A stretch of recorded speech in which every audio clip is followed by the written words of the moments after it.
Good morning class 8। आज बच्चों हम लोग स्टार्ट करने जा रहे हैं आपका लेसन 8 इंग्लिश रेनबो का।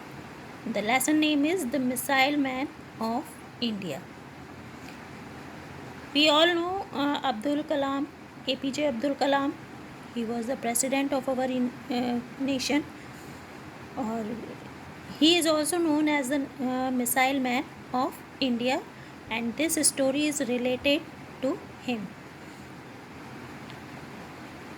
So, missile man of India. Abul Pakir Jainulabdin Abdul Kalam, usually known as Dr. APJ Abdul Kalam, was the 11th President of India from 2002 to 2007. Abul Pakir Jainulabdeen Abdul Kalam, जिनको हम most popularly name doctor APJ Abdul Kalam के नाम से जानते हैं, वो हमारे भारत के 11वें राष्ट्रपति, प्रेसिडेंट मतलब राष्ट्रपति, 11वें राष्ट्रपति थे, जो 2002 से लेके 2007 तक राष्ट्रपति के पद पर थे।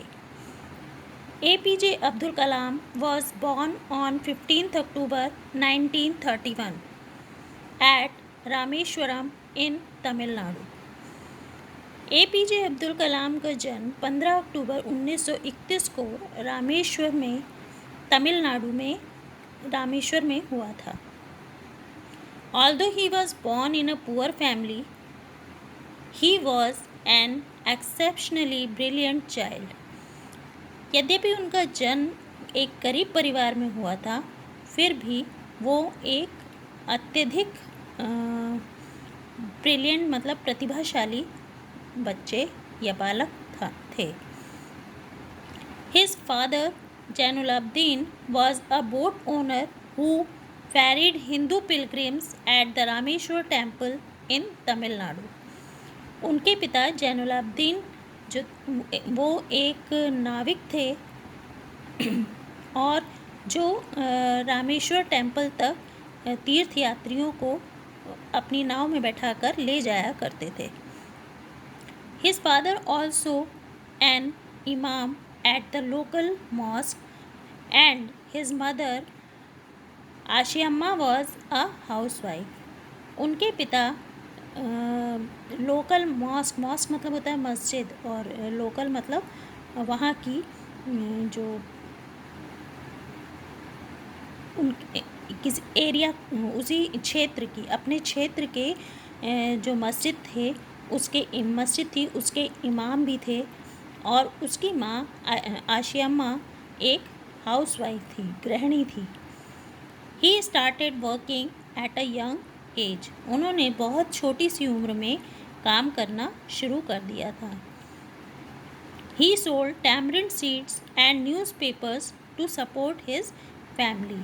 वो अपने फैमिली को आर्थिक रूप से सहायता करने के लिए न्यूज़पेपर बेचते थे, और टैमरिंड होता है इमली के बीज बेचा करते थे। After completing his schooling at Rameshwaram Elementary School, Kalam went to attend St. Joseph College in Tiruchirappalli.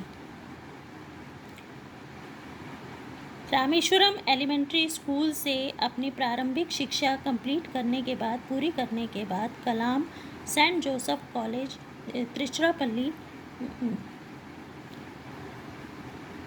Tiruchirappalli में सेंट जोसेफ कॉलेज में शिक्षा ग्रहण करने के लिए गए। The college was affiliated to the University of Madras, from where he graduated in physics in 1954. वो college Madras university से संबंधित था और वहाँ से उन्होंने 1954 में फिजिक्स से स्नातक की डिग्री प्राप्त की। He specialized in arrow engineering from Madras institute of technology MIT। उन्होंने MIT Madras institute of technology से एरो इंजीनियरिंग में विशेष शिक्षा ग्रहण की। Doctor Abdul Kalam was a great scientist. He was made the Chancellor of Institute of Space Science and Technology. अब doctor Abdul Kalam बहुत महान वैज्ञानिक थे और वो उनको स्पेस साइंस एंड टेक्नोलॉजी में चांसलर के पद पर नियुक्त किया गया। He worked in a Defense Research and Development Organization (DRDO) in 1958 and then joined Indian Satellite Research Organization (ISRO) in 1963.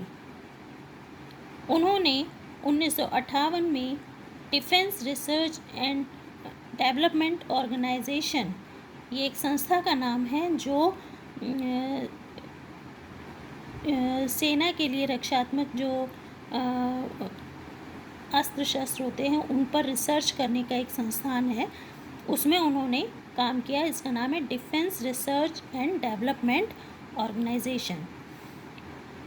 और उसके बाद उन्होंने Indian satellite research organisation ISRO में भी काम किया। 1963 में उन्होंने इंडियन सैटेलाइट रिसर्च ऑर्गेनाइजेशन को ज्वाइन किया।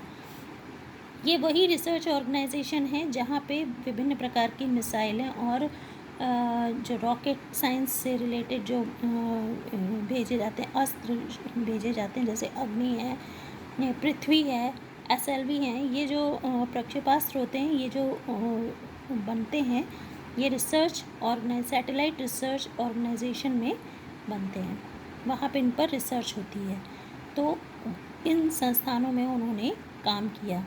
He made significant contribution to Indian satellite and also in the missile programme of DRDO। उन्होंने DRDO के मिसाइल प्रोग्राम में भाग लिया, पार्टिसिपेट किया, उसमें बहुत बड़ा उनका योगदान था। इंडियन सैटेलाइट में जो रिसर्च ऑर्गेनाइजेशन था ISRO और DRDO में उनका जो काम था वो बहुत ही महत्वपूर्ण था। As a project director of SLV-3 he contributed to the development and management of India's first indigenous satellite launch vehicle SLV-3 to inject Rohini satellite in the orbit of the Earth। SLV-3 के project director के रूप में उनका जो योगदान था वो बहुत ही महत्वपूर्ण था और इंडिया का जो पहला महत्वपूर्ण सैटेलाइट लॉन्च था SLV-3 का, उसमें रोहिणी सैटेलाइट जो अर्थ के ऑर्बिट में घूमता है, अर्थ ऑर्बिट होता है जो अर्थ के चारों ओर परिक्रमा लगाने का एक पाथ होता है, रास्ता होता है, उसको ऑर्बिट बोलते हैं। तो उस रोहिणी सैटेलाइट को इंजेक्ट करने में इनका बहुत बड़ा योगदान था। His greatest contribution was in the field of missile। Missile के क्षेत्र में, मिसाइल निर्माण के क्षेत्र में उन्होंने बहुत बड़ा योगदान दिया था। अग्नि, पृथ्वी, आकाश, त्रिशूल and Nag missiles were developed by him. ये जो 5 महत्वपूर्ण मिसाइल्स हैं, ये इनके डिज़ाइन और उनका डेवलपमेंट में इनका बहुत बड़ा योगदान था। He is known as the Missile Man of India for his work on the development of ballistic missiles and launch vehicle technology। Ballistic missile और लॉन्च व्हीकल टेक्नोलॉजी, व्हीकल्स को लॉन्च करने की जो टेक्नोलॉजी, जो ये SLVs बनते थे, इनको लॉन्च करने की जो टेक्नोलॉजी है, उन पर इनके विशेष योगदान के कारण ही इनको मिसाइल मैन ऑफ इंडिया के नाम से जाना जाता है।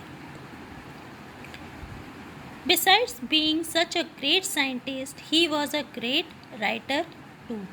एक महान वैज्ञानिक होने के साथ साथ वो एक महान लेखक भी थे। He has written many books such as Wings of Fire, Ignited Minds, Target 3 Billion, Turning Point, India 2020, A Vision for the New Millennium, My Journey। ये कुछ बुक्स के नाम हैं जो उन्होंने लिखे थे, जिसमें wings of fire, ignited mind, target 3 billion, turning point, India 2020, a vision for the new millennium, ये सारे बुक्स के नाम हैं जो उनके द्वारा लिखी गई थी। He has mentioned his journey of dream he has mentioned his dream of making India a developed country in his book India 2020, A Vision for the New Millennium। उन्होंने अपनी book India 2020, A Vision for New Millennium में अपना भारत को एक विकसित देश के रूप में रखने के अपने सपने को उसमें मेंशन किया है, उसमें बात की है उसके बारे में। His advice to the youngsters of the nation was to dream, dream, dream। अपने देश के नौजवानों के लिए उनकी एक ही सलाह थी, उनकी एक ही एडवाइस थी कि सपने देखो और सपने देखो और सपने देखो। Dreams transforms into thoughts and thoughts result in action। और फिर अपने सपनों को विचारों में बदलो और उन विचारों को अपने कार्यों में, एक्शन में बदलो। बदलने की बात वो करते हैं। The government of India honoured him with Padma Bhushan in 1981, Padma Vibhushan 1990, Bharat Ratna including Indira Gandhi Award for National Integration in 1997। Bharat सरकार ने उनके योगदान के सम्मान करते हुए उन्हें बहुत सारे पुरस्कारों से, बहुत सारी उपाधियों से विभूषित किया था, सम्मानित किया था, जिसमें 1981 में उनको पद्म भूषण से सम्मानित किया गया, 1990 में पद्म विभूषण से सम्मानित किया गया और 1997 में भारत रत्न और Indira Gandhi award for national integration से उनको सम्मानित किया गया। Doctor Kalam passed away on 27 July 2050 while delivering a lecture at the Indian Institute of Management in Shillong. Doctor Kalam की मृत्यु 27 जुलाई 2015 में उस समय हुई जब वो शिलोंग के इंस्टीट्यूट ऑफ मैनेजमेंट IIM में एक स्पीच डिलीवर कर रहे थे, एक भाषण दे रहे थे। The whole world was shocked and saddened by the sudden and untimely death of the simple, humble yet one of the greatest man of our times. सारा विश्व इस सामान्य, साधारण बट हम्बल, पोलाइट, हम्बल मतलब होता है विनम्र और महान व्यक्ति के अचानक और असमय मृत्यु पर दुखी था, शॉक्ड था। तो उनके इस अचानक मृत्यु से पूरा विश्व, क्योंकि पूरा विश्व उनको जानता था उनके कार्यों के चलते, उनके साइंटिफिक डेवलपमेंट और स्पेशली जो मिसाइल्स और लॉन्च व्हीकल्स जो थे उनके लिए जो उन्होंने काम किया था, जो उन्होंने रिसर्च किया था, उसके लिए वो पूरे विश्व में जाने जाते थे। और उनकी इस अचानक और दुखद मृत्यु से पूरा विश्व दुखी था, सदमे में था। तो ये था आपका missile man of India doctor APJ Abdul Kalam की लाइफ से रिलेटेड कुछ इन्फॉर्मेशन आपको इससे लेसन में मिली। और मैं आई होप कि आप इससे इंस्पायर होंगे और कुछ सीखेंगे। उनका जो एक थॉट था वो इसमें दिया हुआ है, कोट किया है, if you want to shine like sun first burn like a sun. मतलब अगर आप सूर्य की तरह चमकना चाहते हो तो पहले आपको सूरज की तरह जलना होगा। मतलब अगर आप सक्सेस पाना चाहते हो, किसी काम में सक्सेसफुल होना चाहते हो, तो पहले आपको उसके लिए बहुत सारा हार्ड वर्क करना होगा। जिस समय आप देखते हो कि जैसे आप देखते हो सोना जो होता है वो बहुत चमकता रहता है, लेकिन सोने की चमक के पीछे का आपको कारण पता है कि सोना तब चमकता है जब वो आग में तपता है।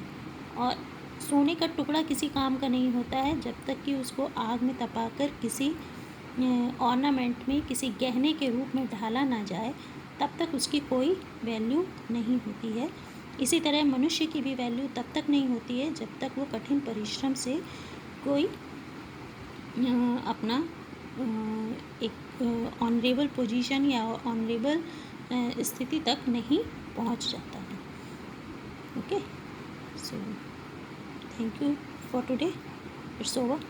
और इस लेसन के आप लोग वर्ड मीनिंग जो हम इसमें देखिए पिक्चर आ रही है, आप इसमें वर्ड मीनिंग आपके पास बुक भी होगी, बुक से आप नोट कर लीजिएगा। Thank you, bye.